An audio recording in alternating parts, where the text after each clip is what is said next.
รับมือจักมวยเขาบอกว่าให้บ้านชัวปะบอกชัวหนึ่งขาวปะปัดมือผมเอาเนี่ยตักระยะน้ำมัน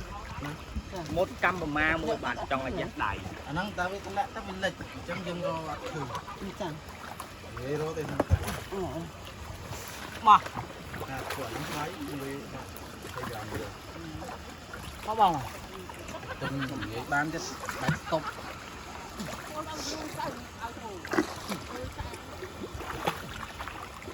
อาเทียแบบน้ำเค็มมันจะยอมบาด